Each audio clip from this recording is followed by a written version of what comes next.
Minhas opiniões e crenças são minhas mesmo? Como o princípio do contraditório pode nos ajudar nesse processo? Será que suas opiniões e crenças foram realmente formuladas por você? Ou você simplesmente engoliu o que te passaram? Todos nós vivemos na época do algoritmo. Hoje isso está muito claro no nosso celular, nas redes sociais, em que todo ato gera uma comunicação, uma intenção que é levada por um sistema algoritmo que nos dá mais daquilo que a gente gosta, certo? De forma que talvez para a maioria das pessoas que não tem um exercício de autoobservação, o algoritmo lhes conhece melhor do que elas mesmas. E o grande radicalismo que nós temos em todos os assuntos, pessoais e políticos, eles têm diversas variáveis, mas com certeza a segmentação algorítmica tem um peso muito importante nesse radicalismo. Se você segue páginas de direita e gosta do conteúdo de páginas da direita, outros influenciadores e outras páginas começarão a aparecer para você, dando a impressão de uma multiplicidade de discursos, quando na verdade eles estão falando a mesma coisa de forma diferente, por diferentes pessoas. Da mesma forma, se você gosta de páginas de esquerda, acontece o mesmo processo. Outros influenciadores e pensamentos de páginas de esquerda começarão a aparecer para você, de modo que quando um fato acontece, ele já vai chegar depurado como uma opinião de alguém que tem aquela ideologia para você.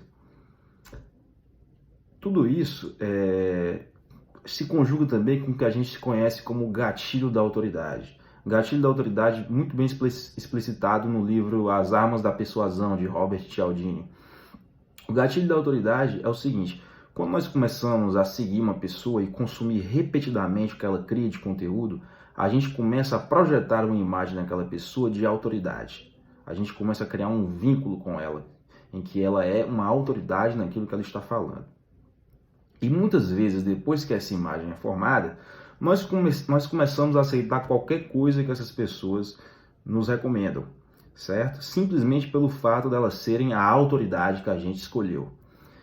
Existem diversos estudos científicos que mostram o poder desse gatilho da autoridade. Por exemplo, tem um estudo científico que fizeram com enfermeiras, em que pacientes com problemas no ouvido, o médico responsável por esses pacientes colocava a dose prescrita para a enfermeira colocar no ouvido. No caso, o paciente tinha problema no ouvido direito e a correta expressão em inglês seria right ear. Só que os médicos abreviavam essa expressão e colocavam apenas o R e ear.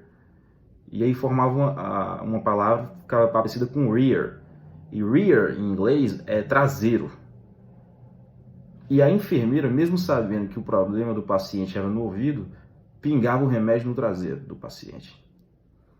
É uma história engraçada, mas isso revela o poder que a autoridade tem. Mesmo a pessoa sabendo que está fazendo uma coisa errada, ela acha que aquilo está justificado porque uma autoridade maior do que ela, hierarquicamente superior, a ordenou.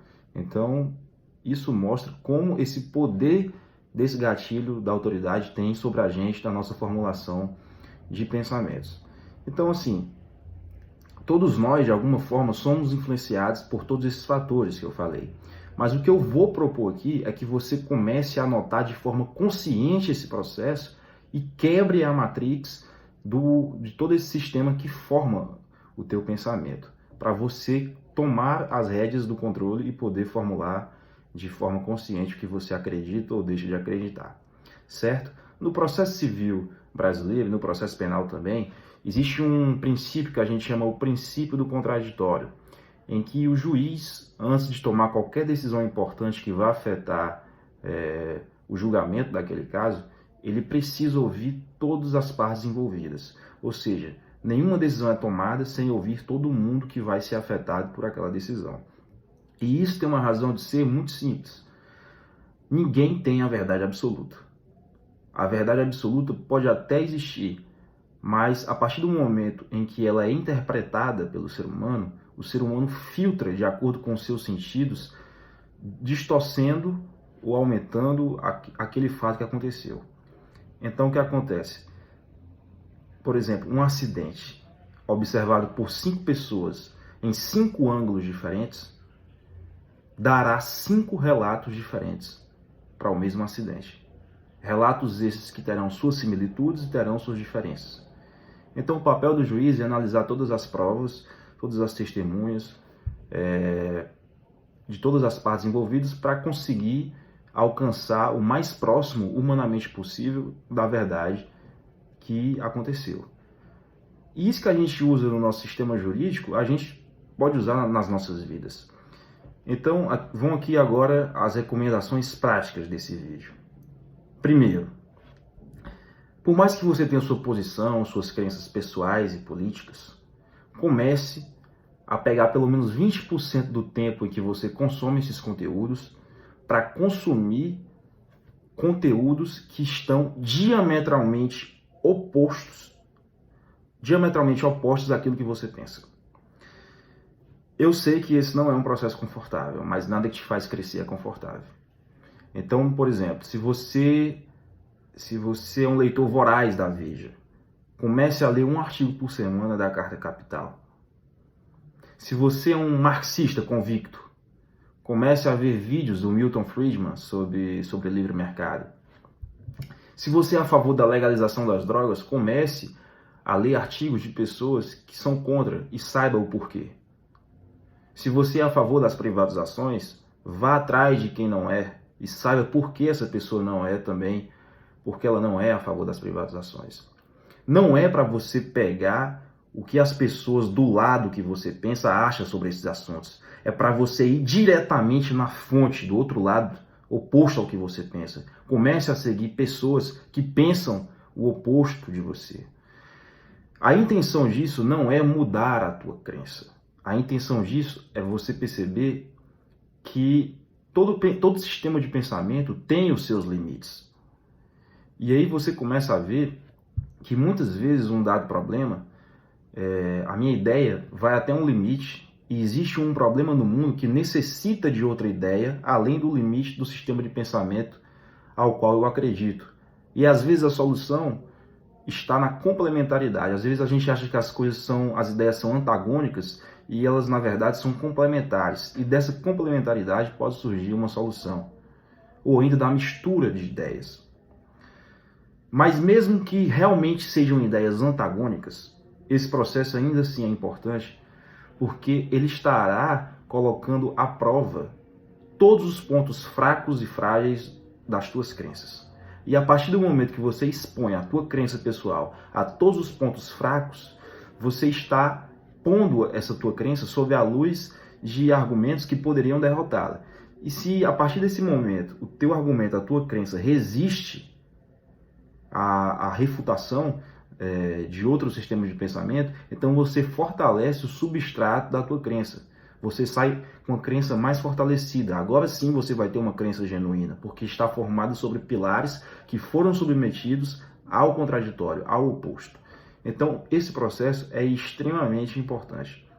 Segunda recomendação: comece a dar mais valor ao conteúdo que está sendo falado do que a pessoa que está enunciando. Lógico, a gente tem sim que dar valor a autoridades, tem que saber se a pessoa que está falando tem credibilidade para falar do que ela está falando. Entretanto, quando se refere à verdade e à lógica do conteúdo, o que está sendo falado é mais importante do que quem está falando, entendeu? Autoridades não são formadas à toa. E muitas coisas do que eles falam realmente nos ajudam nas nossas vidas. Entretanto, eles também são humanos, também são falhos. E nem tudo que eles falam é verdade. Nem tudo que eles falam vai se coadunar com a tua vida. Então, assim, quando uma pessoa não fala a verdade, não importa o número de seguidores que ela tem, não importa os títulos que ela tem, se tem mestrado, se tem doutorado, se já conseguiu várias vezes resolver aquela situação. Às vezes a situação muda, os problemas mudam. Então, uma coisa ela é verdade ou é mentira. Não importa quem esteja falando. Então verifique se há falácias no discurso dessa pessoa, se existem exemplos reais que mostram que aquilo que ela está falando não é verdade. Procure fontes alternativas de autoridade, não se fixe apenas em uma autoridade. Procure pensamentos diferentes de pessoas daquele ramo. Então, se você for no médico, procure a opinião de outro médico. Se for consultar um advogado, procure a opinião de outro advogado. Não se fixe em nenhum aspecto personalístico. Seguir e gostar de uma pessoa, por mais que você a admire, não quer dizer engolir tudo que ela pensa e acredita.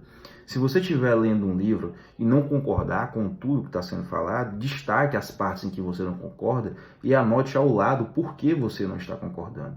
Dessa forma você vai estar exercendo o teu senso crítico e realmente formulando uma crença genuína. Assim, o estudo da lógica é bastante interessante nesse processo, ele pode nos auxiliar bastante. Entretanto, fica para outro vídeo esse assunto. Resumindo, usa o princípio do contraditório no teu processo de formação de pensamento, começa a dedicar 20% do teu tempo a ler e consumir conteúdo que esteja diametralmente oposto ao que você pensa. E segundo, dê mais atenção ao conteúdo e à lógica por trás das premissas do que a pessoa que está passando as ideias para você. Dessa forma, você pode quebrar a Matrix e parar de ser um mero passivo de algoritmos e meios sociais predestinados. Beleza? Forte abraço.